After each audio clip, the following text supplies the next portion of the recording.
Terror tannin torture teddy bear. அத்தியாயம் 4. பிரகி விழித்து பார்க்கும்போது கை கால்கள் கட்டப்பட்ட உணர்வு. ஆ ஆ என்றவளுக்கு இரவு தான் அதே நினைவோடு தூங்கியது நினைவு வர, ஒருவேளை பயத்தினால் தான் இப்படி தோணுதோ, சட்டென பொங்கிய வியர்வை துளிகளோடு கை கால்களை வேகமாக உதறி இமைத்திறக்க முயல, அப்போதுதான் அருகில் வந்த மென்மேகங்களாய் நினைவடுக்குகள் பின்னோக்கி பாய்ந்தன. அந்த சம்பவம் முடிந்து கிட்டத்தட்ட 2 நாட்களுக்கும் மேலே ஆகியிருந்தது. என்ன தாண்டி ஆச்சு? அன்னைக்கு ஆண்டு விழா முடிஞ்சதுலேருந்து ஒரு மார்க்கமாக இருக்க. என்னென்னு கேட்டாலும் சொல்ல மாட்டேங்கிற. எத்தனை முறை கேட்டாலும் தோழியிடம் ஒன்றுமில்லை என தலையசைத்து இன்னும் விலகாத மிரட்சியோடு சாலையில் பள்ளிக்கு நடந்து வந்து கொண்டிருந்தாள் பிரகல்யா. செய்திகளில் கூட கொலை கொள்ளை என பார்க்க தவிர்ப்பவள். கண்ணுக்கு முன்னால் இப்படி ஒரு கொலையை பார்த்ததாலோ என்னவோ கடந்த 2 நாட்களாகவே யாரோ தன்னை பின்தொடர்வது போல் உணர்கிறாள். இதோ இப்போதும் கூட அப்படி ஒரு உணர்வு தானே எழுகிறது. திடீரென தோள் தொட்ட கரத்தில் ஹக் என அதிர்ந்து திரும்ப, அருகிலோ திருவென விழிகளை உருட்டி நின்றிருந்தாள் ஹம்சா. அவள் பயந்த அதிர்ச்சியில் தானும் பயந்து, என்ன தாண்டி ஆச்சு? ஏன் திடீர்னு இப்படி பதற கேட்க, நீ என்ன பண்ற? பயத்தில் மூச்சு வாங்கி போய் கேட்டாள் பிரகல்யா. அது சரியா போச்சு போ, நானும் உன் கூட வரேன்னு ரூம்ல இருந்தே சொல்லிக்கிட்டு இருக்கேன். மேடம் தான் ஏதோ யோசனையில் காதலையே வாங்காமல் வந்துட்டீங்க, அதனால் வேகமாக உங்களை பிடிக்கலாம்னு வந்தேன். அப்பா பிடிச்சிட்டேன். அவள் பெருமூச்சு விட, அது சரி, இவள் தன்னை தொடர்ந்து வந்ததால் தான் அந்த பின்தொடரும் உணர்வா? அப்படியானால் ஹம்சா அருகில் வந்ததும் இந்த உணர்வு விட்டிருக்க வேண்டுமே. ஆனால் இன்னும் எங்கிருந்தோ வெளிப்பார்வை தன்னை துளைப்பது போல என்றவளின் விழிகள் காரணமில்லாமல் சிலிர்த்த மேனியை நீவி விட்டு கொண்டன. விழிகள் அவ்வப்போது சுழல்வதும் மீள்வதுமாய் இருக்க ஹம்சாவின் முகத்தில் என்றும் இல்லாத அளவிற்கு சோர்வு. என்னாச்சுடி? ஏன் உன் முகம் ஒரு மாதிரியா இருக்கு? இதை பாரு. தோழியிடம் மறைக்காமல் தன் போனை எடுத்து காட்ட, அதில் புன்னகைத்தபடி இருந்தவனை கண்டதும் இவள் விழிகள் இடுங்கின. யார் இவர்? இதுக்கு முன்னாடி பார்த்ததா ஞாபகம் இல்லையே. அட, நானே பார்த்ததில்ல. எனக்கு பார்த்துருக்கிற மாப்பிள்ளையாம். அப்பா ஃபோட்டோ அனுப்பியிருக்காரு கூற இவள் விழிகள் அதிர்ந்தன. வாழ்த்துக்கள் வாழ்த்துக்கள். அப்புறம் எப்போ கல்யாணம்? கூடவே விளையாடிய கேலியில், விளையாடாதடி, தோழியின் தோளில் அடித்தாள் ஹம்சா. நான் சரத்தை எவ்வளவு உயிருக்குயிராக விரும்புகிறேன்னு உனக்கே தெரியும்ல, அப்புறம் இப்படி கேலி பண்ணுற?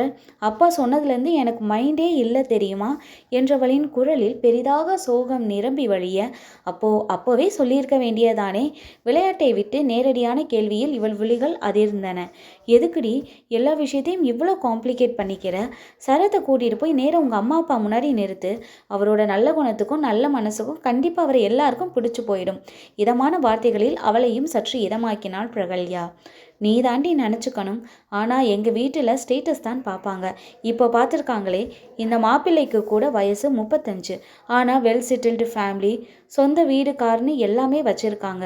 ஊரில் 10 ஏக்கருக்கும் மேலே நிலத்தில் விவசாயம் போட்டு குத்தகைக்கு விட்டுருக்காங்களாம். இப்படி எத்தனையோ பார்த்து தான் இந்த மாப்பிள்ளையை ஃபிக்ஸ் பண்ணியிருக்காங்க. அப்படி இருக்கும்போது சரத்தை இப்போ கூட்டிகிட்டு போய் எப்படி நிறுத்துறது? கையை பிசைந்தவளை கண்டு சட்டென பிரகியின் நடை நின்றது. என்னடி, என்ன ஆச்சு? விழிகளை உருட்டினாள் ஹம்சா. ஏன் இப்படியெல்லாம் பேசுகிற ஹம்சா? நீங்கள் 2 பேரும் ஒருத்தர் மேலே ஒருத்தர் எவ்வளவு உயிராக இருக்கீங்கன்னு கண் முன்னாடி பார்த்தவனா? அப்படி இருக்க இப்போ ஸ்டேட்டஸ் தான் பெருசு மாதிரி பேசுறியே. அவள் வார்த்தைகளில் சட்டென கண்களில் நீர் கோர்த்தது ஹம்சாவிற்கு. என் பிரச்சனையே அதாண்டி. நான் சரத்தை உயிருக்குயிராக விரும்புகிறேன். ஆனால் எங்கள் வீட்டில் அப்படி எதிர்பார்ப்பாங்கன்னு சொல்கிறேன். இப்படி இருக்கிறவங்க சரத்தை எப்படி ஏற்றுப்பாங்க? தழுத்தது அவள் குரல். என்னால் சரத்தை தவிர வேறு யாரையும் என்னோட பார்ட்னராக நினச்சி கூட பார்க்க முடியாது பிரகல்யா. நடுநடுங்கிய தோழியின் குரலில் கரம் 2ஐயும் பற்றி கொண்டாள் பிரகல்யா. அவள் கைகளில் இருந்த குளிர்ச்சி அவள் பதட்டத்தை காட்டுவதாய். எதுக்காக நீ இவ்வளவு யோசிக்கிற? எதை பற்றியும் யோசிக்காம சரத்தை கூட்டிகிட்டு போய் உன் வீட்டில் நிறுத்து. கண்டிப்பாக அவரை பார்த்தாலே எல்லாருக்கும் சரத்தை ரொம்ப பிடிச்சி போயிடும். அப்புறம் நீ சொல்கிற காசு பணம் எல்லாம் அதுக்கு முன்னாடி செல்லா காசாக போயிடும். இங்கே பாரு ஹம்சா, நம்மளை இந்த அழகான உலகத்துக்கு கொண்டு வர்றதே நம்ம அம்மா அப்பா தான். அப்படிங்கிறப்போ அவங்க நமக்காக செய்கிற ஒவ்வொரு விஷயமும் கூட நல்லதாக தான் இருக்கும். சரத் ரொம்ப நல்லவர். நீங்கள் 2 பேரும் அவ்வளவு பர்ஃபெக்ட் ஜோடியும் கூட. உங்கள் வீட்டில் உங்கள் 2 பேரையும் சேர்த்து பார்த்து நிச்சயமாக அவங்க சரத்தை ஏற்றுப்பாங்கன்னு தான் தோணுது என்றதில் அவள் முகம் இன்னும் தெளிவடையாமல் இருக்க, இப்போ என்ன பாரு, எனக்குன்னு யாருமே கிடையாது. நல்லதோ கெட்டதோ எதுனாலும் எனக்கு நான் தான் பார்த்துக்கணும்.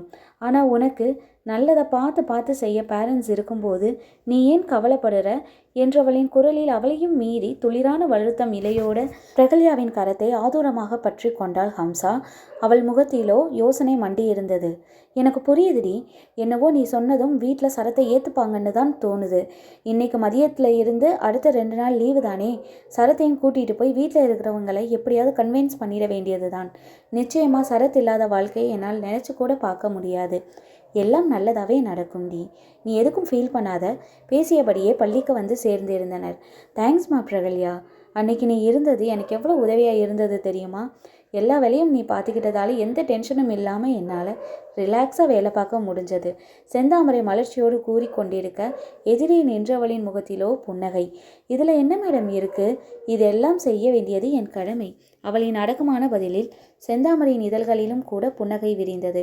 இதான்மா பிரகல்யா, உன்கிட்ட எனக்கு ரொம்ப பிடிச்ச விஷயம். எல்லாரும் படித்து முடிச்சு அவங்களுக்குன்னு ஒரு வாழ்க்கையை பார்த்துட்டு போகிற இந்த காலத்தில் நீ படித்த ஸ்கூலுக்காகவே இவ்வளவு தூரம் உழைக்கிறியே, அதுக்கு உண்மையாகவே என்னுடைய பாராட்டுகள். ஐயோ மேடம், ஏன் இப்படியெல்லாம் சொல்கிறீங்க? யாருமே இல்லாத என்னை தூக்கி வளர்த்து சோறு போட்டு படிக்க வச்சது எல்லாமே நீங்களும் இந்த ஸ்கூலும் ஆசிரமும் தானே. அதை தவிர எனக்கு வேறு என்ன தெரியும்? அவள் வார்த்தைகளில் மனம் இலகுவாக, சரிம்மா போய் வேலையை பாரு, அனுப்பி வைத்தார் அவர். தன் வகுப்பறைக்கு வந்து கொண்டிருந்தார் பிரகல்யா. என்னதான் ஆடி ஓடி அத்தனை வேலை பார்த்தாலும் இந்த பாராட்டை பெறும்போது அதற்கான உணர்வே அலாதிதான். இப்படி கேட்கும்போது எவ்வளவு வேலை செய்தாலும் தகும் என்ற எண்ணம் தான் தோன்றுகிறது. செந்தாமரை உண்மையாகவே அவர் தேவதைதான். சிறு வயதிலிருந்தே அவரை கண்ணார பார்த்து கொண்டிருக்கிறாள். முதலில் தன்னை போல் துடைக்க பள்ளிக்கு எடுக்கும் ஆசிரியராக, பின் படிப்படியாக படித்து முடித்து இப்போது தனக்கென ஒரு பொசிஷனில் தலைமை ஆசிரியராக அமர்ந்திருப்பவர்தான் அவளின் இன்ஸ்பிரேஷன். இதுவரை தன்னை பெற்றவர்கள் யார் என தெரியாது அவளுக்கு. பிரகல்யா என தனக்கு பெயர் கொடுத்து, உயிர் கொடுத்து, உணவு கொடுத்து இந்த சமூகத்தில் தன்னையும் ஒரு ஆளாக தூக்கி நிறுத்தியது வரை இந்த ஆசிரமும் பள்ளியும் தான். அப்படியானால் அதற்கு உழைப்பது தானே தனது முழுமுற்றான கடமை.